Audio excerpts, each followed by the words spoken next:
اعوذ باللہ من الشیطان اللعین الرجیم بسم اللہ الرحمن الرحیم الحمد للہ الذی ہدانا لہذا وما كنا لنہتدی لولا ان ہدانا اللہ لقد جاءت رسل ربنا بالحق ثم الصلاة والسلام على أشرف الأنبياء والمرسلين سيدنا ونبينا وشفينا وحبيب قلوبنا وطبيب نفوسنا مولانا ومولى الكونين جد الحسن والحسين أبي القاسم مصطفى محمد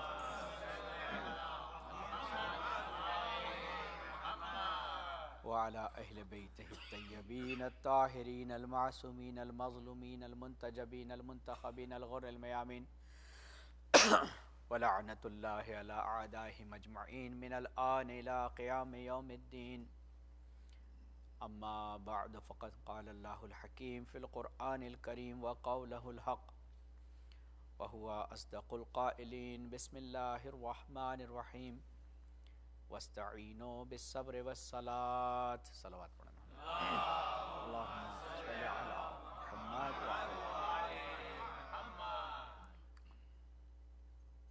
قرآن مجید کی جس مختصر سی آیہ وافی ہدایہ کو میں نے اپنا سرنامہ کلام قرار دیا ہے،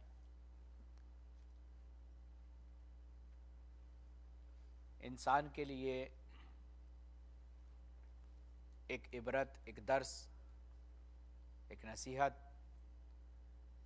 اور مانگنے کا سلیقہ سکھا رہی آیت۔ ارشاد ہوتا ہے کہ وَاسْتَعِینُوا بِالصَّبْرِ وَالصَّلَاةِ، اعانت کہتے ہیں مدد کو، استعانت اور اس میں وزن پیدا کرتی ہے۔ تو مدد مانگو اللہ سے صبر اور صلاۃ کے ذریعے۔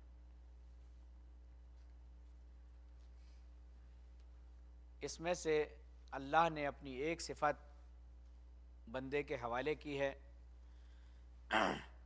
اور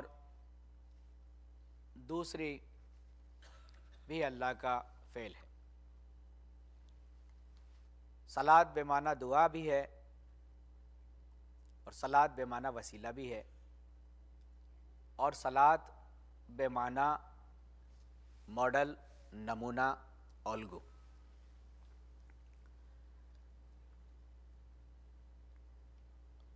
صبر ہماری اور آپ کی زندگی میں یہ جملہ بار بار سننے کو ملتا ہے، بالخصوص جب ہمارے درمیان کوئی حادثہ پیش آ جاتا ہے، انسان اپنی کسی عزیز شے کو کھو دیتا ہے تو اہل ایمان اس کو صبر کی تلقین کرتے ہیں، اور یہی آخرت والے لوگوں کی نشانی بھی اللہ نے قرار دی کہ والعصر ان الانسان لفی خسر الا الذین آمنوا وعملوا الصالحات وتواصوا بالحق وتواصوا بالصبر۔ اللہ کی صفت ہے حلم، اللہ ہے حلیم، جہاں پر حلم کے معنی بھی صبر کے معنی ہے، مہلت کے معنی ہے، لیکن اللہ کے لیے ہم صبر نہیں کہہ سکتے۔ اللہ صبر کرنے والوں کے ساتھ تو ہے، لیکن اللہ صابر نہیں، جو کہ جہاں صبر آتا ہے وہاں پر مجبوری آتی، اختیار اور مجبوری۔ کہیں اختیار پہ صبر ہے، کہیں مجبوری پہ صبر ہے، لیکن جہاں اختیار پہ صبر ہے اس کو اللہ نے عبادت کا درجہ دیا ہے۔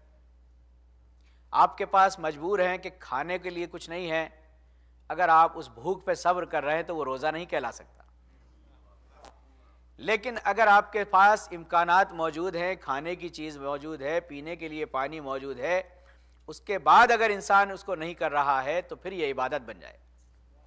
تو معلوم یہ ہوا کہ اللہ کسی بھی چیز کے لیے اس وقت تک صبر کرتا ہے، لیکن صبر ہم آپ کو اور ہمیں سمجھانے کے لیے اللہ کے لیے حلم استعمال ہوا، حلم۔ اور ہمارے تمام ائمہ نے یہی ہمیں تاکید اور نصیحت کی ہے کہ ہمیشہ اللہ کے حلم کا ناجائز فائدہ نہ اٹھانا۔ کیونکہ خدا فوراً انتقام نہیں لیتا ہے. اللہ انسان کو طاقت دیتا ہے اور مہلت دیتا ہے، اور اس کا مشاہدہ کرتا ہے کہ اس طاقت کا یہ استعمال کیا کرتا ہے.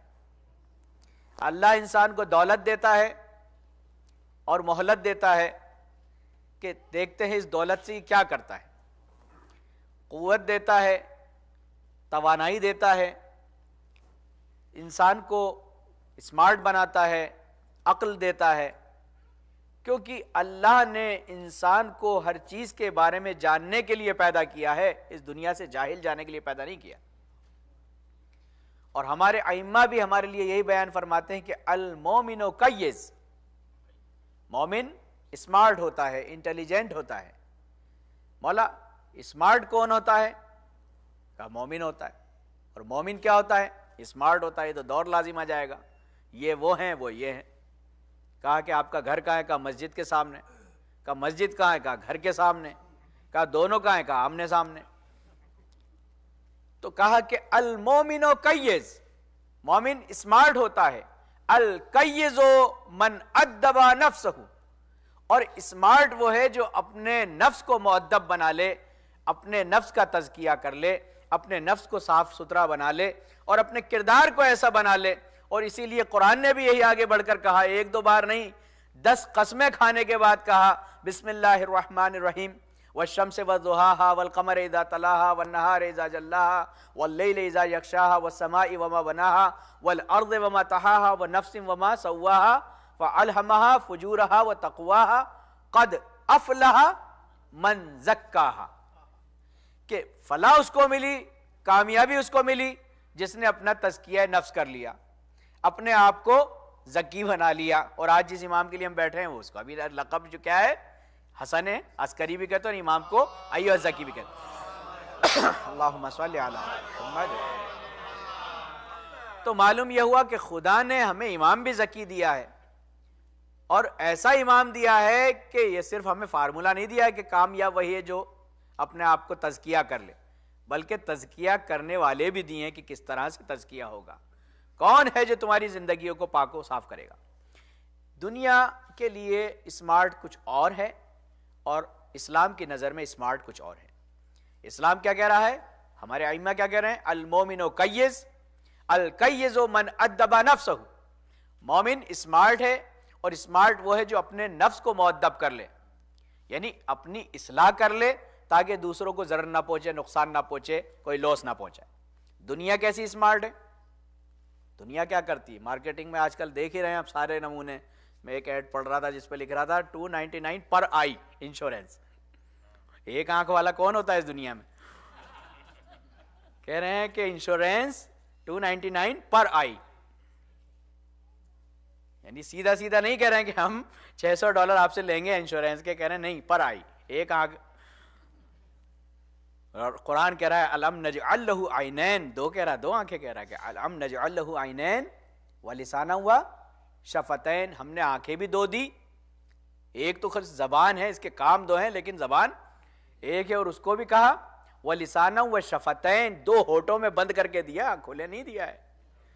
یہ تو بند رہنے کے بعد یہ کارنامے دکھاتی ہے. اس کے دو کام ہیں، زبان کے دو کام ہیں. باہر کی رپورٹنگ اندر کرتی ہے، اندر کی رپورٹنگ باہر کرتی ہے. باہر سے یہ چیز کیسی ہے، کھانا کڑوا ہے، میٹھا ہے، کھٹا ہے، مرچ والا ہے، پھیکا ہے، یہ سب کیا بتاتی؟ کون بتاتا ہے؟ زبان بتاتی. یعنی اصل کسوٹی یہی ہے. آپ لکھ دو کچھ بھی کہ مرچ لال رنگ کی ہوتی ہے، آپ لکھ دو نمک سفید رنگ کا ہوتا ہے، ان صفات سے نہیں ہوتا ہے. اس کی زبان کی نوک پہ آتے ہی یہ فوراً بتا دیتی ہے کیا ہے. تمام صفات کو، تمام کمالات کو یہ 2 لمحوں میں پہچانتی. اور انسان کی ترجمانی بھی یہی زبان کرتی ہے کہ یہ انسان اندر سے کیسا ہے، کڑوا ہے، میٹھا ہے، کھٹا ہے، اچھا ہے، برا ہے، یہ زبان یہی بتاتی ہے. اور یہی وجہ ہے کہ جب لقمان حکیم کی بڑی تعریف کی ان کے آقا نے کہ میرا غلام بڑا حکیم ہے، تو سارے دوست آ گئے کہ بھئی حکیم کو دیکھ لیتے ہیں آج کیسا حکیم ہے. کہا کہ حکیم کیسا ہے؟ کہا کہ اچھا یہ بتاؤ کہ آپ ہمارے لیے وہ پکا کے لاؤ جو سب سے بری چیز ہو. وہ گئے اور جا کے زبان پکا لائے. کہنے لگے یہ تو شناخت صحیح ہے اس کی. کہا اچھا آپ سب سے بڑھیا پکا کے لاؤ، اس کا کون سا حصہ ہے؟ تو پھر وہ زبان پکا لائے. تو کہا کہ یہ پھر اب حکیم نہیں ہو سکتا.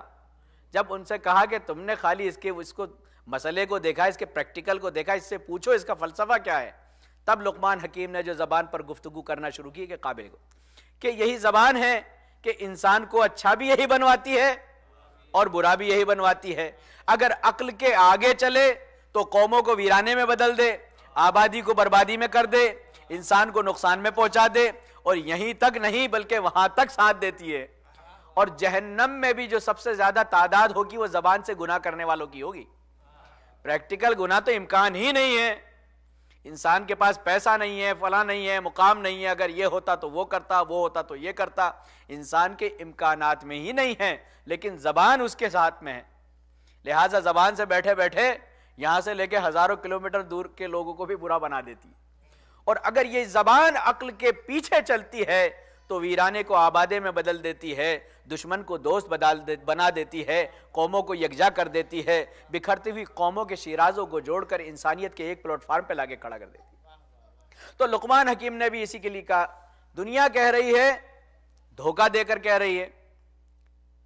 میرے پاس ایک آدمی آیا کہنے لگا کہ آپ اتنے ڈالر ہماری کمپنی کے ساتھ رہیں تو اتنے ڈالر مہینہ بچا سکتے ہیں. پھر وہ کیلکولیٹ کر کے کہ اتنے میں اتنے دن بتا دیں نا کہ آپ جو ہے $2000 سالانہ بچا سکتے ہیں. میں نے کہا میں تو $2000 روز بچاتا ہوں. بولا آپ $2000 سیو کرتے ہیں؟ میں نے کہا میں سیو کرتا ہوں. بولا کیسے؟ میں نے کہا ریڈ لائٹ پہ بڑی احتیاط سے چلاتا ہوں. بولا کیسے؟ بولا 10 ریڈ لائٹ پہ اگر میں احتیاط سے چلوں گا $2000 ایسے ہو. تو وہ ہمارے ہی پیسے ہم سے سیو کروا رہے ہوتے. المومن کیس، مومن اسمارٹ ہوتا ہے. اور اس دنیا کی دھوکے بازیاں نہ جانے آج کے بچے جانتے نہیں، بزرگ ان کو بتائیں کہ پرانے زمانے میں ہماری جو ٹوتھ پیسٹ آتی تھی یہ ایلومینیم کی ہوتی تھی. یاد ہے آپ کو؟ یہ ایلومینیم کی ہوتی تھی. اب کیسی آتی ہے؟ پلاسٹک کی. آج اس کا بتا دیں کیوں پلاسٹک کی ہو گئی. ایک ٹوتھ پیسٹ کمپنی کو نقصان ہوا. جب نقصان ہوتا ہے تو شیئر ڈاؤن ہوتے ہیں، شیئر ڈاؤن ہوتے تو لوگ اپنا حصہ نکالنا شروع کرتے ہیں تو کمپنی برباد ہو جاتی ہے. اس کمپنی کے ڈائریکٹرز نے سب نے میٹنگ کی، بھئی کیا کیا جائے. بولا بڑے شیئر ڈاؤن جا رہے ہیں، اس کو روکا جائے. کہا کنسلٹنسی والوں سے معلوم کرو کیا کیا جائے. انہوں نے کہا کہ ہماری صاحب سیل ڈاؤن ہو گئی ہے، سیل کو بڑھانا ہے. بولا بڑھا دوں گا. بولا کیسے؟ بولا $1 ملین کا چیک لکھیے بڑھا دوں گا. بولا کہ بغیر اس کے کام؟ بولا بغیر اس کے کچھ کام نہیں چلتا ہے یہاں پہ. جب اسے چیک لکھوایا گیا تو اس نے کہا کہ کیا پرابلم ہے، کیسے ریٹ ہماری سیل بڑھاؤ گے؟ کہا آپ کی اس کولگیٹ کا منہ چھوٹا ہے، آپ اس کو بڑا کر دیں آپ کی سیل بڑھ جائے گی. اس نے کہا کیسے بڑھ جائے گی؟ کہا کہ چھوٹا ہے تو کم نکلتا ہے، کم نکلتا ہے تو زیادہ چلتا ہے، زیادہ چلتا ہے تو کم بکتا ہے. بولا پھر کیا کیا جائے؟ کہا آپ اس کا منہ بڑا کر دیجئے، غلطی وہ کرے گا، کمپنی آپ کی چلے گی. کیونکہ یہ وہ گیٹ ہے جس میں سے نکلنے کے بعد واپس ایک صلوات پڑھے محمد والا.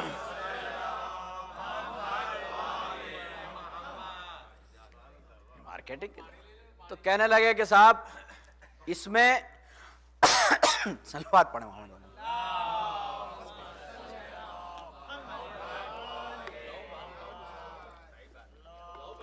بس صحیح. تو صاحب اس کی اب آپ ایسا کرو، اس کو پلاسٹک کا کر دو، بڑا کر دو، پتلا کر دو، اور لوگوں کو دھوکہ دو کہ 20% زیادہ اسی قیمت میں. پیچھے ہوا بھر دو، پانی بھر دو، کیا معلوم آپ کو؟ دیکھا ہوگا نا آپ نے، ہلکا سا دباتے ہیں اور اب زیادہ. اور وہ چھوٹی سی ہوتی تھی تو مہینے بھر چلتی تھی، اب یہ مہینے میں 3 لازمی پڑتی ہے. اور لوگ خوش ہیں کہ شاید ہمارے بچے خوب یوز کر رہے ہیں. تو یہ دنیا ہے، یہ دھوکے کا نام اسمارٹنیس ہے. سمجھ رہے نا آپ؟ یعنی ایک آپ نے دیکھا ہوگا اب آج کل یہ پلاسٹک اسی وجہ سے آئی ہے. یہ سارے فارمولے جو ہیں کہ تمام کے تمام چیزوں کو اتنا وہ کر دو کہ لوگ یہ سمجھیں کہ ہمارے ساتھ بڑا رحم ہو رہا ہے. یہ رحم نہیں کر رہے ہیں. لیکن انسان کو شریعت جب کسی کو اسمارٹ بناتی ہے تو دوسروں کے رائٹس کو حفظ کرتی، دوسروں کے حقوق کو سیو کرتی ہے، دوسرے کی زندگی کو بچاتی ہے. اور شریعت انسان کو اس اسمارٹنیس پہ دیکھنا چاہتی ہے، مومن کے اس معیار پہ لے جانا چاہتی ہے کہ مومن وہ ہے کہ جس کی زبان سے لوگ محفوظ رہ جائیں. مومن وہ ہے جس کی کارنامے رہتی دنیا تک کے لیے کام کریں. تو بہت سی چیزیں ہمارے اور آپ کے درمیان ایسی ہیں. تو کہتے ہیں کہ وَاسْتَعِينُوا بِالصَّبْرِ وَالصَّلَاةِ کہ مانگو اللہ سے مدد مانگو صبر اور صلات کے ذریعے۔ صلات سے مراد جو ہے رابطہ بھی ہے، ذکر بھی ہے، اور اللہ کی رحمت بھی ہے، اور اللہ کی اور دعا، صبر سے مراد صبر ہے اور صلات سے مراد دعا بھی ہے۔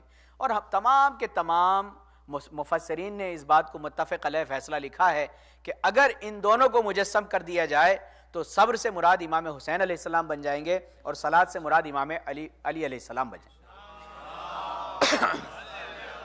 محمد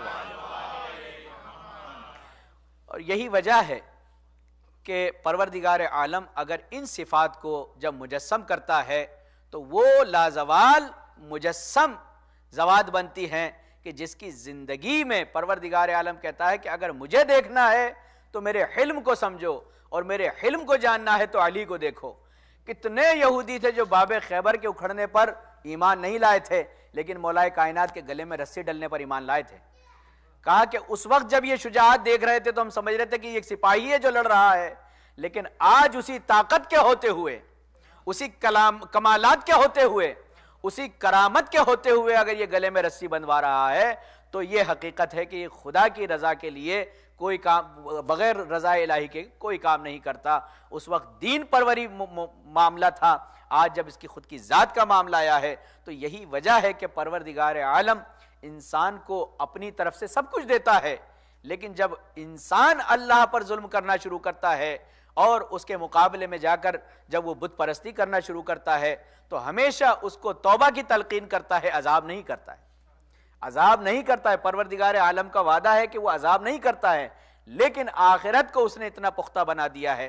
عزیزان محترم، اب ہمارے ایام عزا جو پایان کی طرف ہیں، اور آج کی شب ہمارے لیے شب ایام عزا، بہرحال ویسے تو زندگی ہمارا عزائے حسینی کے ساتھ ہماری زندگی کا اثاثہ عزائے حسینی ہے، لیکن جو 2.25 مہینے ہمارے مومنین جناب زینب اولیاء مقام کو پرسہ دیتے ہیں، حضرت زہرا سلام اللہ علیہا کو پرسہ دیتے ہیں، اللہم صلی علی محمد وعلی امام حسن عسکری علیہ السلام، آپ کی ولادت باسعادت 232 ہجری میں ہوئی، اور آپ کے زمانے میں دور جنگ سے نکل کر علم کی طرف آ چکا تھا، کیونکہ ہمارے 5ویں اور 6ٹھے امام کا جب دور آیا تو یہ دور دنیا سمجھ گئی تھی، خلفاء بھی سمجھ گئے تھے کہ اب جنگ و جدال نہیں، بلکہ اب مسئلہ ہو گیا تھا کہ یہ حکومت میں لگ گئے تھے، اور ائمہ اطہار علیہ السلام نے حکومت کو چھوڑ کر ائمہ اطہار علیہ السلام نے جو ہے ہمارے چاہنے والوں کے لیے، اپنے چاہنے والوں کے لیے جو ہے علم کو چن لیا تھا، اور وہ تمام کے تمام وہ کمالات اور وہ کارنامے انجام دے رہے تھے جو عالمانہ ہوتے تھے، اور یہی وجہ تھی کہ اس زمانے میں سے لے کے ہمارے آخری امام کے والد امام حسن عسکری علیہ السلام تک، اللہم صلی علی محمد وعلی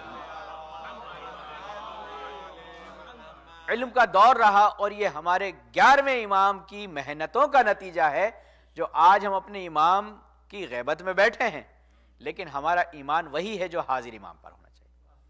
آج ہم اسی طرح سے انتظار کر رہے ہیں، اور عزیزان محترم اگر کوئی پوچھتا ہے انتظار کا فائدہ کیا ہے، کہا اس انتظار کا فائدہ کیوں نہ ہو جس کا کل کا انتظار ہمارا آج صحیح کر رہا ہو، جس کا کل آنے والے امام کا انتظار ہماری آج کی زندگی کو آباد کر رہا ہو، اس سے بڑھیا اور کیا چاہیے کہ آج ہم کریڈٹ لے رہے ہیں، آج ہم کریڈٹ لے رہے ہیں، آج ہماری زندگیاں لوگوں کو صحیح کرنے کے لیے دنیا کی حکومتیں عجیب عجیب قانون بناتی ہیں، اگر آپ یہ کرو گے تو یہ پنش کریں گے، یہ کرو گے تو یہ پنش کریں گے، لیکن ہمارے یہاں پہ زندگیوں کو سدھارنے کے لیے پنشمنٹ نہیں دکھایا جا رہا ہے، بلکہ امام کا لطف اور امام کا کرم دکھایا جا رہا ہے کہ امام آئے گا تو ظلم سے نجات ملے گی، امام تشریف لائیں گے تو عدالت ہوگی، اور یہی وجہ ہے کہ امام نے جو اپنے چاہنے والوں کے لیے شرائط رکھے ہیں اس میں سب سے پہلی شرط ہے عدالت۔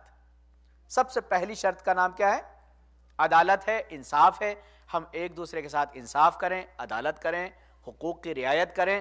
اگر انسان نے اس کو انجام دے لیا تو خود بخود اس کا نام امام کے چاہنے والوں میں لکھ جائے گا۔ اور عدالت کے عزیزان محترم بڑے کارنامے ہیں اور بڑے کام ہیں۔ اپنے بھائیوں کو، اپنے چھوٹے بچوں کو سمجھانے کے لیے 2 حکومتیں پاس پاس رہا کرتی۔ ایک حکومت میں بڑا امن و امان تھا، بڑی خوشحالی تھی، لوگ اچھی زندگی گزار رہے تھے۔ اسی کے پڑوس والی حکومت میں لوگ پریشان تھے، نا امنی تھی، قتل و غارت تھی، بہت پریشان تھے۔ اس ملک کے بادشاہ نے کہ جس کے یہاں پر امن و امان پایا جاتا تھا، اس ملک کے بادشاہ کے پاس اس نا امنی والے ملک کے بادشاہ نے اپنا ایک سفیر بھیجا اور کہا کہ جاؤ اس بادشاہ سے یہ معلوم کر کے آؤ کہ کیا وجہ ہے جس کی بنیاد پر آپ کے امن میں خوشحالی، آپ کے ملک میں خوشحالی ہے، امن و امان ہے، یہ سب آپ بتائیں۔ جب یہ سفیر پہنچا اس بادشاہ کی بارگاہ میں تو اس نے بڑا انعام دیا، زیورات پہنائے، لباس پہنائے اور اپنے دربار میں اچھا مقام دیا، ایک اچھا بیٹھنے کو جگہ دی۔ جب تمام باتیں ہو گئی تو اس سفیر نے آنے کے بعد کہا کہ میں اس لیے آیا ہوں تاکہ یہ معلوم کر سکوں کہ آپ کی حکومت میں خوشحالی کیوں ہے، آپ کی حکومت میں امن و امان کیوں ہے، اور ہماری حکومت میں خوشحالی کیوں نہیں ہے اور امن و امان کیوں نہیں ہے۔ تو بادشاہ نے بجائے اس کے کہ اس کو جواب دیتا، سپاہی کو بلایا اور کہا اس کو گرفتار کر لو اور اس کو زندان میں ڈال دو۔ اس نے کہا میری غلطی کیا ہے، آپ کی دشمنی میرے بادشاہ سے تو وہ جانے اور آپ جانے، میں تو سفیر ہوں۔ کہا کہ کچھ نہیں، ان کو زندان میں ڈال دو۔ بڑے پریشان، ان کو زندان میں ڈال دیا۔ اس نے کہا سرکار یہ تو پوچھو چھوڑیں گے کب، خطا تو نہیں بتانی ان کو، نہیں بتائیں، لیکن یہ تو معلوم کریں کہ چھوڑیں گے کب۔ اس نے کہا صاحب یہ فیصلہ بادشاہ خود ہی لیں۔ بادشاہ کو اطلاع دی گئی، وہ بادشاہ ملنے زندان میں آیا، کہا کہ سرکار میری خطا کیا ہے، بولا بتائی نہیں جائے گی۔ کہا کہ پھر یہ بتا دیجیے کہ چھوڑیں گے کب؟ تو کہا کہ کوئی خاص مدت نہیں ہے، لیکن زندان کے سامنے ایک درخت تھا بہت بھاری وزنی، کہا جب یہ سوکھ کے گر جائے گا تب ہم تمہیں چھوڑ دیں گے۔ اس نے کہا سرکار کوئی دوسری شرطیں رکھو، ایسی شرطیں رکھنے کی ضرورت نہیں ہے۔ وہ تو یہ کہہ کر چلا گیا۔ اب داروغہ زندان سے پوچھا بھائی یہاں پہ طوفان آتے فلوریڈا کی طرح؟ اس نے کہا بھیا طوفان تو بہت آتے ہیں لیکن یہ تو بڑا مضبوط درخت ہے، کبھی نہیں گرا، میرے دادا بھی داروغہ زندان تھے، میں بچپنا میرا اسی درخت کے نیچے گزرا، میرے باپ بھی داروغہ زندان تھے، جوانی بھی یہیں گزر گئی، اور اب یہ عمر جو دیکھ رہے ہو میری یہیں گزر رہی ہے، بڑی طوفانوں میں بھی یہ ہوا، یہ نہیں ہلا، اور یہ 100-150 سال تو کہیں نہیں گیا۔ اب اس نے 100-150 سال کا نام لیا۔ بہرحال بیچارہ اب کرتا مرتا کیا نہ کرتا، بس بیٹھا رہتا، روز درخت کو دیکھتا اور بیٹھا رہتا، سوچتا رہتا۔ ایک دن وہ درخت سوکھ کے گر گیا۔ فوراً بادشاہ کو اطلاع دی کہ بادشاہ سلامت وہ درخت گر گیا۔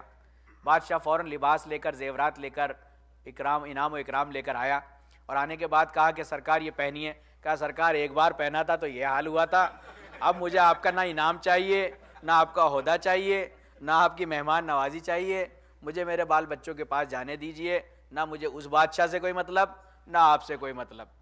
تو کہا کہ آپ اپنا جواب نہیں لیں۔ کہا سرکار سوال میں تو اتنا بڑی سزا سنائی تھی، جواب میں کوئی ذرہ برابر گستاخی ہو گئی تو اور معاملہ بگڑ جائے گا۔ تو بادشاہ نے کہا کہ ٹھیک ہے، سننا چاہتے ہو یا نہیں سننا چاہتے ہو، لیکن یہ درخت کا گرنا تمہارا جواب ہے۔ اپنے بادشاہ سے کہنا کہ ہم نے ایک مظلوم کو بے جرم بے خطا یہاں بند کر دیا تھا، اس کی آہ نے عرش الہی کو لرزا دیا اور اس درخت کو ہرے بھرے کو سکھا کر گرا دیا۔ جب ایک مظلوم کی آہ اس درخت کو گرا سکتی ہے تو تیری حکومت میں نہ جانے کتنے لوگوں پر ظلم ہوتا ہے، کتنے لوگوں کے ساتھ ناانصافی ہوتی ہے، کتنے لوگوں کا قتل ہوتا ہے۔ وہ سب مل کے جب دہائی دیتے ہوں گے تو تیری امن و امان کیسے رہ سکتا ہے؟ نہ امن و امان رہے گا، نہ خوشحالی رہے گی۔ عزیزان محترم، آج ہمارے ساتھ بھی یہی مسئلہ ہے۔ تمام چیزیں ہونے کے باوجود اگر ہم پریشان نظر آئیں تو ہمیں اپنے سسٹم کو چیک کرنا چاہیے۔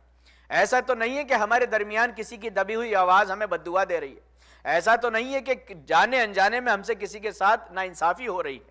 کوئی بھی ہو سکتا ہے، بچہ، بڑا، جوان، بہن، بیٹی، بہو، کوئی بھی ہو سکتی ہے، یا ہمارے درمیان میں کسی بزرگ کی بھی آواز ہو سکتی ہے۔ ہم اپنے سسٹم کو چیک کریں۔ جب ہم اپنے سسٹم کو چیک کر لیں گے تب ہم اپنے امام کے گروہ میں شامل ہو جائیں۔ اپنے امام کے گروہ میں شامل ہونے کے لیے سب سے پہلی شرط یہ ہے کہ ہم حقوق کی رعایت کریں، عدل و انصاف، اور ایک دوسرے کے قرضوں کے جو معاملات ہیں اس کو ضرور اور ضرور حل کریں۔ چونکہ کربلا کے میدان میں امام حسین نے اپنے ساتھیوں سے سوائے قرضے کے کچھ نہیں پوچھا، کسی سے کچھ نہیں پوچھا کہ تمہارا کیا مسئلہ ہے۔ کہا تم میں سے کوئی قرضدار تو نہیں، چونکہ شہید پر ہر چیز معاف ہے، قرضہ معاف نہیں۔ اور اس کے بعد جب اس نے کہا فرزند رسول میں مقروض ہوں اور میرا قرض لینے والا جس نے مجھے دیا تھا، قرض دینے والا فوج شام میں ہے، تو امام نے اپنا مال دیا، تیر و تلوار چل رہے ہیں، لیکن کہا کہ اپنا قرضہ ادا کر کے۔ تو ہمیں اپنے سسٹم کو چیک کرنا ہے۔ دوسری صفت امام کے گروہ میں شامل ہونے کی ہے کہ شجاع ہو۔ اب ہم لوگوں کے ساتھ کیا ہوتا ہے کہ بعض اوقات سنا کے ایسی باتیں ہم بڑے کمزور دل ہو جاتے ہیں اور بہت جلدی اپنے آپ کو امام کی راہ سے پیچھے کھینچ لیتے ہیں۔ امام کے لیے چاہنے والے کی شرط ہے کہ وہ شجاع ہو۔ ایک مرتبہ ایک بندہ خدا بغیر کچھ بتائے ہوئے ہاتھ میں چاقو لیے ہوئے اور مسجد آ گیا اور کہنے لگا تم میں سے ایک مسلمان چاہیے. اب ہاتھ میں چھری ہے اور مسلمان کا مطالبہ ہے تو کسی نے ایک بزرگ بڑی دعا پڑھتے تھے, کہا یہ ہے مسلمان پکے, ان کو لے جائیے. کہا آپ ان کو لے جائیے. وہ بیچارہ ان کو لے گیا اور لے جانے کے بعد کہا حضور ایک شرعی طور پہ ذبح کروانا ہے, ایک جانور ایک بکرا ذبح کروانا ہے.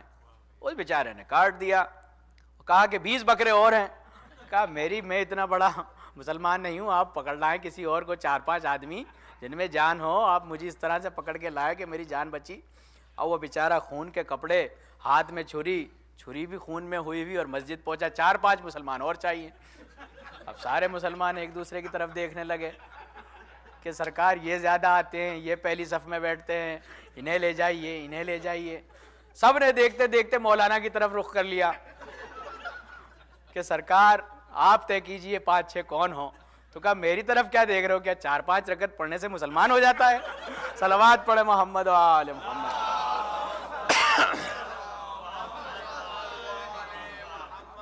ایسے شجاع نہیں بننا ہے ہمیں. سننے میں تو ہم بڑے شجاع ہیں, لیکن شجاعت ایک مومن کی میراث ہے.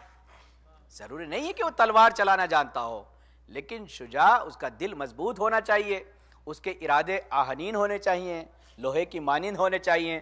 اور یہی وجہ ہے کہ امام نے فرمایا کہ ہمارا مومن زبر الحدید ہوتا ہے, ہمارا مومن فولاد سے بھی مضبوط ہوتا ہے. فرزند رسول مومن تو اتنا کمزور ہے, آپ اس کو فولاد سے مضبوط. کہا کہ فولاد گرمی زمانہ سے پگھل جاتا ہے, لیکن ہمارا مومن سختیوں میں پلتا ہے, سختیوں میں بتاتا ہے کہ میں مومن ہوں, سختیوں میں بتاتا ہے میں. اور امام نے اتنی پیاری تشبیہ دی ہے. امام فرماتے ہیں کہ اگر عطر کی شیشی کو کھول کے رکھ دیا جائے تو کمرے کے کسی بھی کونے میں ہو وہ بتا دے گی میں کہاں ہوں. اس کو اگر لوگ ڈسٹ بین میں بھی ڈال دیں گے تو وہاں سے بھی خوشبو آئے گی. اگر اس کو کہیں قید کر دیا جائے تو وہاں سے بھی خوشبو بتائے گی کہ میں یہاں ہوں.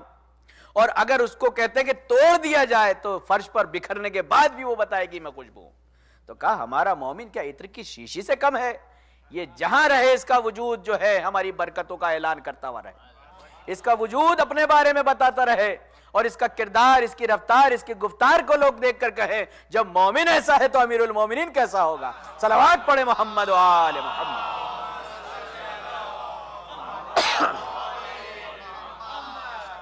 یہ ہے کہ میں آخری وقت میں آپ کے ہاتھ لگاؤں اور کھانسی نے میرا برا حال کیا ہوا ہے. بہرحال آپ ساتھ دیں گے تو ضرور.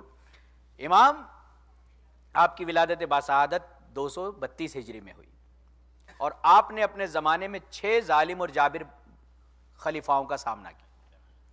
ایسے ظالم اور جابر خلیفہ, اور جس میں جب آپ کی امامت کا وقت آیا تو آپ کی عمر 22 سال تھی, اور آپ نے اپنی اس عمر کے 22 سال کے حصے میں 6 سال آپ نے امامت کی, اور 28 سال کے سن میں تو آپ کو شہید کر دیا گیا. اس 6 سال کی امامت میں آپ نے 3 ظالم اور جابر بادشاہوں کو دیکھا. معتز عباسی. معتز عباسی اپنے زمانے کا ظالم اور جابر ترین بادشاہ. تاریخ لکھتی ہے کہ اس نے 5 لاکھ قتل عام کرائے, 5 لاکھ لوگوں کو قتل کیا اس نے. یعنی پوری سلطنت جہاں جہاں ان کی ہوتی تھی, اس کے ظلم اور اس کے حکم سے 5 لاکھ لوگ مارے گئے ہیں. تو خود 5 لاکھ کا عدد اگر اس سے کم اور زیادہ بھی ہو بہرحال تو اس کے لیے یہ نشاندہی کرتا ہے کہ ظالم اور جابر تھا. اور دوسرا یہ کہ اس نے امام حسن عسکری علیہ السلام کو اللہم صلی علی محمد سرہ میں رائے میں رکھا تھا, جس کو آج سامرہ کے نام سے جانا جاتا ہے. سامرہ میں رکھا تھا, اور سامرہ کوئی عام شہر نہیں تھا بلکہ کینٹومنٹ ایریا تھا, فوجی چھاونی تھا. یہاں پر اس نے امام کو رکھا ہوا تھا کہ چاہے امام کو زندان میں رکھا جائے چاہے باہر رکھا جائے, دونوں طرح سے قید تھی. اور امام سے ملنے والوں پر نگاہیں ہوتی تھی. امام اس کے باوجود امام نے جو شیعت کے لیے امام نقی علیہ السلام نے اور امام حسن عسکری علیہ السلام نے جو کارنامہ انجام دیا ہے اس کو ہم رہتی دنیا تک نہیں بھول سکتے. امام کے درمیان آپ نے وہاں رہتے ہوئے, سامرہ میں رہتے ہوئے, وکلا کا دستور جو آج ہمارے مراجع کے جو وکیلوں کا سلسلہ ہے, اور آج جو ہم خمس یا اس طریقے کے رقوم سے جو ہے اس پبلک کے کئی امور کو چلایا جاتا ہے, اس زمانے میں ہمارے امام سرہ مرائے میں چونکہ آپ وہاں پہ کینٹونمنٹ ایریا تھا، لیکن آپ نے اپنے افراد معین کیے ہوئے تھے بلاد اسلامی میں کہ جہاں پر مومنوں کی مدد ہو رہی تھی، ان کے کھانے کی تکلیفیں دور ہو رہی تھیں، ان کے علاج کے امور کو دیکھا جاتا تھا، ان کی مالی حالات کو صحیح کیا جاتا تھا۔ امام وہاں رہ کر اپنے نمائندوں کو اور جو نواب ارباب میں سے جو پہلے نائب ہیں جناب عثمان بن سعید، یہ امام علی نقی علیہ السلام کے بھی وکیل تھے اور حسابدار تھے، اور آپ امام حسن عسکری علیہ السلام کے بھی وکیل تھے، اور اس کے بعد یہی امام ہمارے آخر الزماں اجل اللہ تعالیٰ فرج شریف کے وکیل۔ کہ تاریخ لکھتی ہے کہ محمد بن احمد ابراہیم اپنے بیٹے کے ساتھ کہتے ہیں کہ میں بڑی تنگ دستی کی زندگی گزار رہا تھا، بڑی غربت کی زندگی گزار رہا تھا، میں نے یہ چاہا کہ امام سے ملاقات کے لیے سامرہ جایا جائے۔ لوگ بہت کہتے تھے کہ امام کے حالات اچھے نہیں ہیں، امام کے حالات اچھے نہیں ہیں، لہٰذا محمد بن احمد ابراہیم جب بن ابراہیم امام کی بارگاہ میں جا رہے تھے تو راستے میں اپنے بیٹے سے کہتے ہیں کہ کاش میرا امام مجھے 500 درہم دے پاتا، جس سے میں 200 میں اپنا قرضہ ادا کرتا، 200 درہم سے اپنا لباس خریدتا اور 100 درہم سے اپنی زندگی کے امور چلاتا۔ بیٹا کہتا ہے کہ میں نے بھی دل میں یہ دعا کی کہ کاش امام میری بھی مشکل کو سمجھ جائیں اور 300 درہم مجھے بھی دے دیں، تاکہ 100 درہم سے گھوڑا خریدوں، 100 درہم سے لباس بناؤں اور 100 درہم سے میں جبل گھومنے جاؤں، وہاں پہ ملاقات کروں، وہاں پہ ہمارے چاہنے والے ہیں۔ تو بہرحال یہ سن کے کہتے ہیں کہ جب دونوں باپ بیٹے امام کی بارگاہ میں آئے تو امام دسترخوان بچھائے ان کا انتظار کر رہے تھے۔ کہا کہ ابن ابراہیم آؤ اور آنے کے بعد کھانا تناول فرماؤ۔ کہا ہم نے امام کے ساتھ کھانا نوش فرمایا، اور جب فارغ ہو گئے تو امام نے کہا کہ ہم تم سے ناراض ہیں۔ کہا کہ فرزند رسول ناراضگی کی وجہ؟ امام نے کہا کہ اتنے سخت زندگی گزار رہے اور تم نے ہمیں یاد نہیں کیا۔ کہا فرزند رسول میرے پاس حالات نہیں تھے کہ میں کس طرح سے آپ کے پاس پہنچتا۔ تب امام نے فرمایا کہ تم نے کاش ہمیں خط لکھ دیا ہوتا۔ کہا فرزند رسول وہ بھی لانے والا نہیں تھا۔ کہا کہ تم اپنی بات کو تحریر تو کرتے، ہم اس کا جواب دیتے یا نہیں۔ تو یہ عریضے کا مسئلہ امام کے زمانہ علیہ السلام ہی نہیں بلکہ ان کے والد کے زمانے سے، چونکہ آپ خود ایک محدود مقام پہ رکھا گیا تھا، لہٰذا امام نے کہہ رکھا تھا کہ تم سب اپنے عریضوں کو لکھو، اپنی بات کو لکھو، تاکہ یہ بات ہم، چونکہ لکھنا شرط ہے۔ بہت سے لوگ آج بھی کہتے ہیں ارے مولانا لکھنے کی کیا ضرورت ہے، عریضہ لکھ کے کیا کریں گے، مولا تو دل کے حالوں کو جانتے ہیں۔ جب دل کے حال پورے ہو جاتے ہیں تو کبھی کوئی شکریہ نہیں کہتا ہے، جب حال دل کے پورے ہو جاتے تو شکریہ نہیں کہتا، لیکن لکھنے کے بعد انسان کو کم سے کم اتنا معلوم ہوتا ہے یہ بات میں نے میرے مولا سے کہی تھی، یعنی بغیر لکھے وہ اپنا حق سمجھتا ہے کہ یہ میرے ساتھ جو ہوا میرا حق تھا، اور لکھنے کے بعد وہ سوچتا ہے کہ شاید عزیزان محترم لکھنے کی عادت ڈالیں، اپنے امام سے بات کرنے کی عادت ڈالیں۔ امام چاہتے ہیں کہ ہم اپنی بات کو لکھیں، اور یہ بھی آزمائش ہے کہ وہ دیکھنا چاہتے ہیں کہ دنیا میں تو جب تک میل نہ کیا جائے لیٹر نہ ملے، اور وہ ہماری بات کو تحریر ہوتے ہی سمجھتے ہیں۔ بہت سے لوگ کہتے ہیں بھائی عریضہ کیسے سمجھ میں آتا ہے؟ بولا جب سے فیکس مشین بنی ہے جب سے عریضہ بھی سمجھ میں آتا ہے۔ کہتے ہیں نا عریضہ ڈالتے ہیں پانی میں واپس آ جاتا ہے، مچھلی تو آٹا کھا دے گا، رے مولانا یہ تو واپس آ گیا۔ بولا ہم بھی سمجھتے تھے واپس آ جاتا ہے اگر فیکس نہ بنتا تو۔ ہم نے اپنا لیٹر فیکس کیا، اس نے کہا مولوی صاحب یہ فیکس چلا گیا۔ کہا کہاں چلا گیا؟ ادھر سے گیا ادھر سے واپس آ گیا۔ کہہ رہے نہیں مولانا آپ فون کیجئے، معلوم کیجئے وہاں پہنچ گیا ہے۔ اب ہم نے جو فون کیا تو ہم قائل ہو گئے، کہنے لگے یہ کیسی مشین ہے؟ کہا یہ نور کا کمال ہے، سیٹلائٹ کا کمال ہے، آپ نہیں جانتے۔ تو عزیزو یہ ساری چیزیں ہمارے ذہنوں کو نزدیک کرنے کے لیے بنی ہیں، تاکہ کوئی بات ہماری ہوا میں نہ ہو جائے کہ لوگ کہیں یہ تو دیوانے ہیں۔ کیوں؟ کیونکہ ہمارے ائمہ نے اپنے غلاموں کو یہ علم سکھایا کہ آنے والے حالات کیسے ہونے والے ہیں۔ وہی وجہ ہے کہ جب کوفے کے بازار میں جناب حبیب ابن مظاہر اور میثم تمار آپس میں ملے، تاریخ لکھتی ہے کہ دونوں اتنا قریب آئے کہ دونوں کے گھوڑوں کی گردنیں کراس ہو گئی۔ ایک مرتبہ میثم تمار کہتے ہیں کہ میں اس بوڑھے کو دیکھ رہا ہوں کہ جس کی داڑھی خون سے رنگی ہوئی ہے، میں اس بوڑھے کو دیکھ رہا ہوں جس کا جو ہے داڑھی جو ہے خون سے رنگی ہوئی ہے۔ وہ بھی کہتے ہیں ہاں میں بھی ایک بوڑھا دیکھ رہا ہوں کہ جس کو علی کی محبت پہ سولی پہ چڑھایا جا رہا ہے۔ ابھی حالات پیش نہیں آئے ہیں لیکن کوفے والے ان کو دیوانہ سمجھ رہے ہیں کہ کس طرح کی باتیں کر رہے ہیں۔ یہ وہ علوم تھے جو مولا کائنات نے اپنے خاص شاگرد کو علم بلایا اور علم منایا سے آراستہ کیا تھا۔ ان کا ہر چاہنے والا اس بات کو جانتا تھا کہ آنے والے وقت میں کون سے حادثات پیش آئیں گے۔ تھوڑی دیر گزری، جب دونوں چلے گئے تو رشید ہجری آئے۔ آنے کے بعد کہا کہ تم نے حبیب ابن مظاہر اور ان کو دیکھا ہے میثم تمار کو؟ کہا ان دو دیوانوں کو جو ابھی ایسی ایسی باتیں کر رہے تھے۔ تو رشید ہجری نے کہا تمہیں کیا معلوم، اسی کوفے میں اس کا 5 درہم میں سر بیچا جائے گا حبیب ابن مظاہر کا۔ 5 درہم میں، کہا کہ رئیس کوفہ کا سر، اس بڑے قبیلے کا، کہا یہی تو یہ علم منایا، علم بلایا۔ ہمارے ائمہ اطہار علیہ السلام نے اپنے چاہنے والوں کو ہمیشہ اس علم سے آگاہ رکھا ہے، اور بالکل ایسا نہیں رہا کہ انون بات ہو گئی۔ ہم سب تیار ہیں، اور ہمیں بھی معلوم ہے کہ ہمارے زمانے کا امام تو کہتے ہیں کہ جیسے ہی ہم پہنچے تو امام نے کہا کہ ہم تم سے ناراض ہیں، تم نے اپنی بات کا ہم سے اظہار بھی نہیں کیا۔ بہرحال کھانا کھانے کے بعد میں اپنی بات کہنا بھول گیا۔ بیٹا کہتا ہے میں نے اپنی بات کو دل سے زبان پہ نہیں لایا تو مولا سے کیا کہتا۔ ہم دونوں واپس باہر نکل کے آئے تو آپ کا غلام ہمیں چھوڑنے کے لیے سرحد تک آیا، اور ایک تھیلی میرے بابا کے ہاتھ میں دی، کہا کہ اس میں 500 درہم ہیں، 200 سے تم اپنا لباس بنانا، 200 سے اپنا قرضہ ادا کرنا، اور 100 سے اپنی اخراجات زندگی چلانا۔ ہمیں یاد کرتے رہنا، اس 100 میں اضافہ ہوتا رہے گا، ہمیں یاد کرتے رہنا، اس 100 میں برکت ہوتی رہے گی۔ اور پھر بیٹے سے کہا کہ یہ 300 تمہارے لیے، 100 سے گھوڑا خریدنا، 100 سے اپنے لباس بنانا، اور 100 سے جبل گھومنے جانا۔ یعنی شہروں تک کا ذکر غلام ادا کر رہے ہیں، بیان کر رہے ہیں، کہا یہ میرے آقا نے کہا ہے۔ عزیزان محترم، فرزند رسول نے وہاں نہیں دیے، یہاں کیوں بھیجے؟ کہا اس لیے کہ لیتے وقت انسان کی جو چہرے پر شرمندگی آتی ہے وہ امام نہیں دیکھنا چاہتے۔ عزیزو، ہمارے امام ہم سے بے حد محبت کرتے ہیں، بے پناہ محبت ہم سے کرتے ہیں، اور یہی وجہ ہے کہ ہمارے ائمہ اطہار علیہ السلام ہمارے لیے برکت ہے۔ ان کا نام لینا، ان کا ذکر کرنا، ان کی راہ میں خرچ کرنا، اس تمام چیزوں کے معنی ہے۔ مولا کائنات نے اپنے چاہنے والے کی جو سب سے پہلی صفت، سب سے پہلے جس بات کا نام لیا ہے، کہ ہمارے چاہنے والا ہمارے لیے بذل کرتا ہوگا۔ بذل کہتے ہیں خرچ کرنے کو، جس کو اگر مال دیا ہے تو مال خرچ کرتا ہوگا، مقام دیا ہے تو مقام خرچ کرتا ہوگا، عزت دی ہے تو عزت کا استعمال ہماری محبت میں کرتا ہوگا، اگر طاقت دی ہے تو طاقت کا استعمال ہمارے لیے، علم دیا ہے تو علم کا استعمال ہمارے لیے کرتا ہوگا۔ یعنی تمام کے تمام عطاؤں کو اگر علی مرتضیٰ کے لیے استعمال کرتا ہے تو مولا کہتے ہیں یہ ہمارا چاہنے والا ہے۔ کیوں؟ اس لیے کہ اگر ہمارے لیے کرے گا تو گویا رسول کے لیے کیا، اور رسول کے کیا تو گویا اللہ کے لیے کیا، اور اللہ کے لیے خرچ کرنے والا اللہ کے مال کو اللہ کے لیے خرچ کر رہا ہے۔ صلوات پڑھے محمد و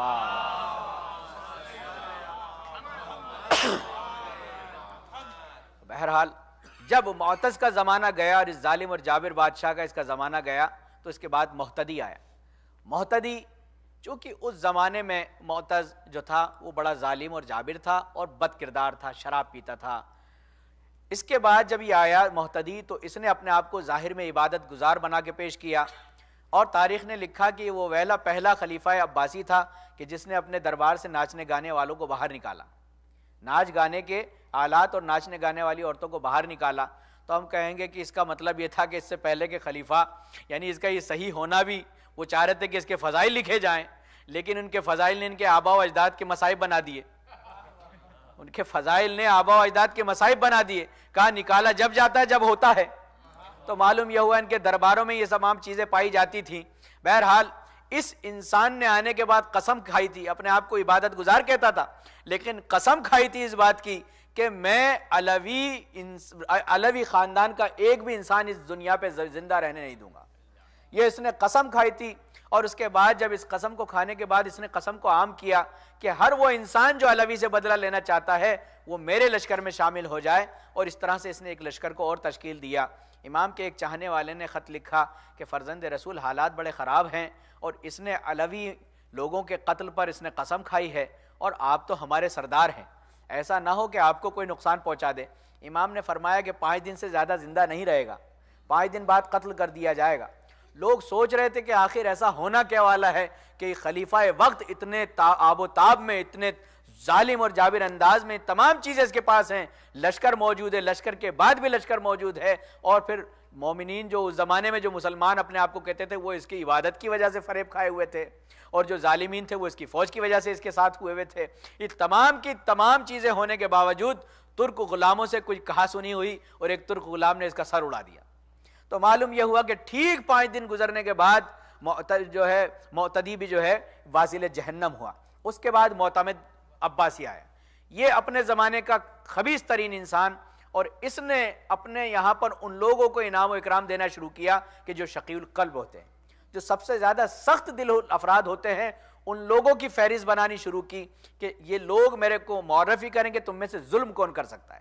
لہٰذا ظلم کرنے والوں کی سر فہرست نحریر نام کا ایک بدبخت انسان سب سر فہرست نظر آیا کہ جو ظلم میں سب سے اس زمانے کا سب سے بڑا جلاد تھا۔ اس کے حوالے امام حسن عسکری علیہ السلام کو اس نے کیا، اور اس کے حوالے امام حسن عسکری علیہ السلام کو کرنے کے بعد اس نے کہا کہ جو کچھ ہو ان پر ظلم کرو، لیکن ایسا نہ ہو زخم کہ جس سے ہماری خلافت پہ کوئی حرف آ جائے۔ لہٰذا اس نے امام کو جو کھانا دیا آدھا آٹا ہوتا تھا آدھا نمک ہوتا تھا، امام کی روٹیوں کو آدھا آٹا اور آدھا نمک ہوتا تھا، اس کے علاوہ جو کچھ ہو سکتا تھا امام کے ساتھ برائیاں اور برے حرف الفاظ سے اس امام کو خطاب کرنا۔ اس کی زوجہ نے کہا کہ نحریر اگر تو اپنی عاقبت بخیر چاہتا ہے اور اپنے آپ کو مسلمان کہتا ہے تو اس شخص کو آزاد کر دے۔ کہا کیوں آزاد کر دے؟ کہا دن بھر روزے رکھتا ہے، رات بھر عبادتیں کرتا ہے، جب کبھی اس کو آدھے بھرے نمک کی روٹیاں دی جاتی ہے تو ایک لقمے سے افطار کر کے شکر الحمدللہ کہتا ہے۔ یعنی میں اس کی زندگی سے اتنی متاثر ہوں کہ میں تجھے تو چھوڑ سکتی ہوں لیکن اب اس کے ساتھ ظلم نہیں کر سکتی۔ لہٰذا اس خبیث انسان نے کہا کہ اگر تم ظلم نہیں کر سکتی تو میں نے دوسری تدبیر کی ہے، اور اس نے درندے سے درندے حیوانوں کو جمع کیا اور کہا کہ فرزند رسول کو ان کے ساتھ بند کر دیا جائے، جب یہ جنگل کے جانوروں کے پنجرے میں جائیں گے تو وہ کھا پی کے برابر کر دیں گے، حیوانات پہ کوئی مقدمہ نہیں چلتا، نہ کوئی الزام تراشی ہوتی ہے، جب یہ قصہ ہی ختم ہو جائے گا تو آگے کیا بات بڑھے گی۔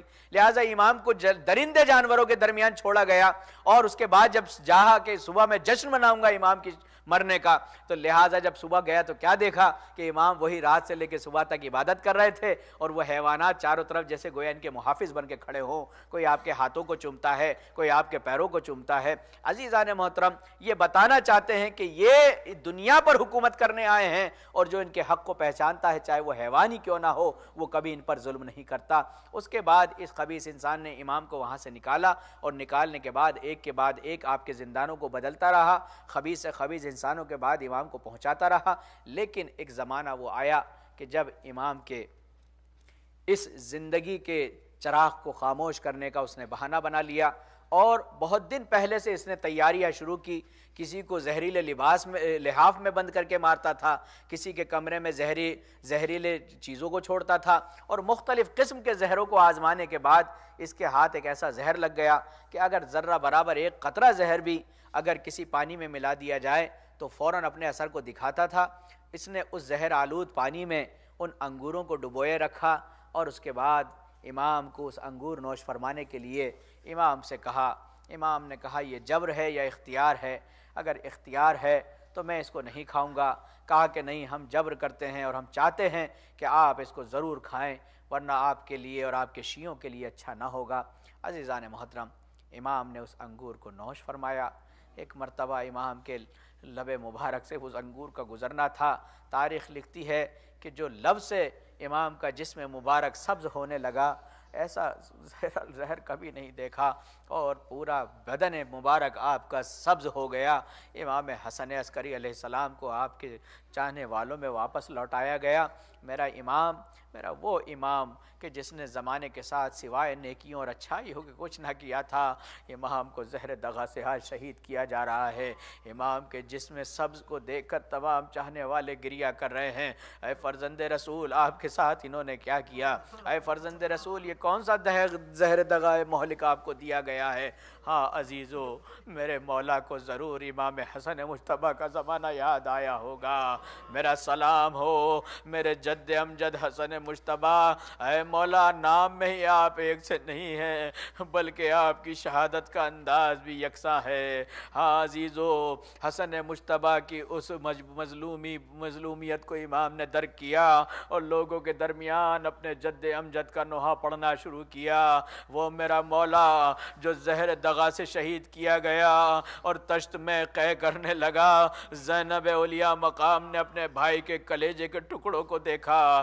ہاں عزیزو، امام حسن عسکری نے امام حسن کو یاد کیا، امام حسن نے اپنے بھائی حسین کو یاد کیا۔ اے بھیا حسین، ارے میرے کلیجے کے ٹکڑوں کو نہ دیکھو، میری آنکھیں وہ دیکھ رہی ہیں کہ پشت فرس میں میرا بھائی تیروں سے چھلنی حسین ارے پشت فرس پر لرز رہے ہیں۔ ایک مرتبہ ایک شقی نے آ کر پہلو میں ایسا نیزہ مارا، زہرا کا لال زین سے زمین پر نظر آیا، تیروں نے راستہ روک لیا، حسین سجدے میں جانا چاہتے ہیں، ایک مرتبہ آواز دی یا غیاث المستغیثین، یا غیاث المستغیثین، اے فرزند رسول، اے زہرا کے دل باندھ۔ ایک مرتبہ امام حسین علیہ السلام کا سر مبارک سجدے میں پہنچا، زینب اولیاء مقام تلہ زینبیہ پر آ گئی، اے اوپر پسر سعد، ارے تو دیکھ رہا ہے میرا ماج آیا تیروں سے جھلنی، ارے شمر کو منا کر ایک مرتبہ حسین نے اپنے سر مبارک کو بلند کرنا چاہا، اشارہ کیا، اے بہن زینب پلٹ جا۔ زینب واپس خیمے میں پہنچی تھی، زمین کربلا کو زلزلہ آیا، فرات کا پانی نیزوں اچھلنے لگا، سید سجاد اٹھے، اے پھوپھی اماں مجھے سہارا دے کر کھڑا کیجئے، اے فضا ذرا خیمے کا پردہ اٹھا۔ اب جو خیمے کا پردہ اٹھا، نوک نیزہ پر باپ کے بریدہ سر کو دیکھا، السلام علیک یا ابا عبداللہ وعلی الارواح التي حلت علیکم۔ بار اللہ تجھے واسطہ محمد و آل محمد کا ہمارے اس مختصر سے عمل کو قبول فرما۔ بار اللہ تجھے واسطہ محمد و آل محمد کا ان مراکز دینیہ اور علمیہ کی حفاظت فرما، ان سب کی نسبت ہماری توفیقات میں اضافہ فرما۔ جو بھی ذکر حسین کے لیے، عزائے حسین کے لیے جس لباس میں، جس انداز میں، جس مقام پر خدمت کر رہا ہے، میرے معبود ان کی خدمت کو قبول فرما۔ میرے معبود اس دنیا نے ہمیں لاوارث سمجھ لیا ہے، وارث حقیقی کے ظہور میں تعجیل فرما۔ میرے معبود تجھے واسطہ محمد و آل محمد کا مریضان اسلام کو شفائے کلی کاملہ عاجلہ عنایت فرما۔ میں مومنین کی پریشانیوں کو دور فرما، جو قرض دار ہیں ان کے قرضوں کی ادائیگی فرما۔ تمام مومنین کو حج بیت اللہ مقامات مقدسہ کی زیارت کا شرف عنایت فرما۔ جو مومنین رہائش کے لیے پریشان ہیں بحق کے زیارت حسین، ان سب کے رہائش کے مسائل کو حل فرما۔ میرے معبود جو مومنین اس دنیا سے جا چکے ہیں ان کو جوار کرم اعلی علین میں جگہ عنایت فرما۔ بالخصوص جو محترم آج انتقال کیا ہے میرے معبود ان کو جوار کرم میں جگہ عنایت فرما، ان کی مغفرت فرما۔ میرے معبود تجھے واسطہ محمد و آل محمد کا ان تمام مومنین کی مغفرت فرما جو عزاداری کے سلسلے میں اس دنیا سے جاں بحق ہو گئے۔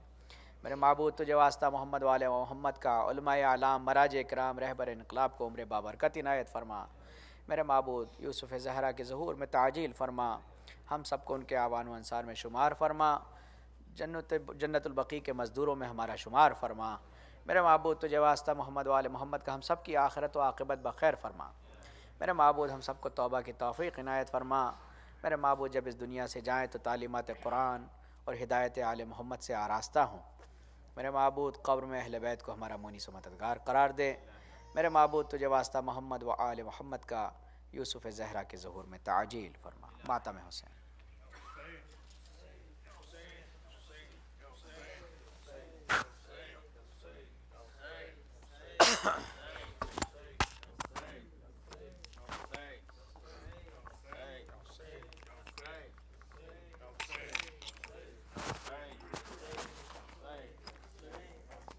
ساری دنیا میں اجالا نور کا ہو جائے گا، ساری دنیا میں اجالا نور کا ہو جائے گا، خانہ کعبہ کی چھت پر ایک علم لہرائے گا، جب مولا آئیں گے، جب مولا آئیں گے، جب مولا آئیں گے،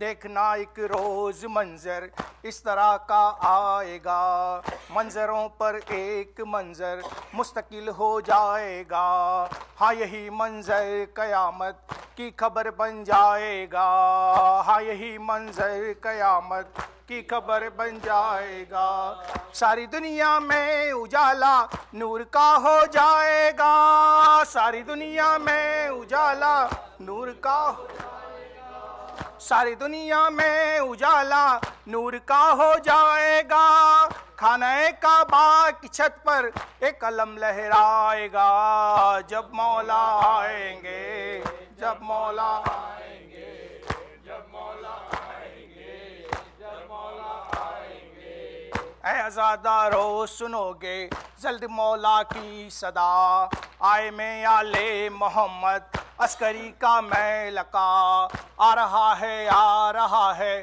مرحبا صد مرحبا آ رہا ہے مرحبا صد مرحبا مجلس شبیر میں اب شور و گریہ دیکھنا مجلس شبیر میں اب شور و گریہ دیکھنا مجلس شبیر میں اب شور و گریہ دیکھنا پرشدار و فرش غم پر اپنا مولا دیکھنا جب مولا آئیں گے جب مولا آئیں گے جب مولا آئیں گے جب مولا آئیں گے سرخ آندھیا اٹھے گی پھر سمجھ میں آئے گا جس کی دنیا منتظر تھی پھر وہ منظر آئے گا موسم انصاف لے کر میرا مولا آئے گا موسم انصاف لے کر میرا مولا آئے گا کفر حجروں میں چھپے گا در بدر ہو جائے گا کفر حجروں میں چھپے گا در بدر ہو جائے گا کفر حجروں میں چھپے گا در بدر ہو جائے گا مختصر لشکر امام عصر کا چھا جائے گا جب مولا آئیں گے جب مولا آئیں گے جب مولا آئیں گے جب مولا آئیں گے آئے گا جب حیدری تلوار کا وہ ورشدار دیکھنا چلتی ہے کیسے تیگ سیرے کردگار پھر زمین و آسماں پر ایک ہی ہوگی پکار پھر زمین و آسماں پر ایک ہی ہوگی پکار شاہ مردہ شیر یزداں قوت پروردگار شاہ مردہ شیر یزداں قوت پروردگار شاہ مردہ شیر یزداں قوت پروردگار لا فتح الا لیلا سیف الا ذوالفقار جب مولا آئیں گے جب مولا آئیں گے جب مولا آئیں گے جب مولا آئیں گے دیکھنا اس طرح مولا مجلسیں کروائیں گے مجلسوں میں کربلا والے بلائے جائیں گے نعرہ حیدر لگے گا پنجے تن جب آئیں گے نعرہ حیدر لگے گا پنجے تن جب آئیں گے دیکھنا ان مجلسوں میں ہر شہید آ جائے گا دیکھنا ان مجلسوں میں ہر شہید آ جائے گا دیکھنا ان مجلسوں میں ہر شہید آ جائے گا پھر تو وہ ماتم کریں گے آسماں ہل جائے گا جب مولا آئیں گے جب مولا آئیں گے جب مولا آئیں گے جب مولا آئیں گے چاند نرجس کا فلک سے جب زمین پر آئے گا آئیں گے سارے فرشتے اولیاء اور انبیاء آب کوثر کی سبیلیں بھی لگے گی جاں بجا آب کوثر کی سبیلیں بھی لگے گی جاں بجا ان کے آتے ہی ستارے خود زمین پر آئیں گے ان کے آتے ہی ستارے خود زمین پر آئیں گے ان کے آتے ہی ستارے خود زمین پر آئیں گے دیکھنا سیرے خموشہ میں دیے جل جائیں گے جب مولا آئیں گے جب مولا آئیں گے جب مولا آئیں گے جب مولا آئیں گے اکبر و عباس قاسم کے لیے گریہ کنا روئیں گے ماتم کریں گے جب امام انسزا فاطمہ زہرا کی آئے گی آواز فغا فاطمہ زہرا کی آئے گی آواز فغا اے غریب و بے وطن ہے کربلا والے حسین اے غریب و بے وطن ہے کربلا والے حسین اے غریب و بے وطن ہے کربلا والے حسین تیرا نانا کہہ رہا ہے تیری مظلومی پہ بین جب مولا آئیں گے جب مولا آئیں گے جب مولا آئیں گے جب مولا آئیں گے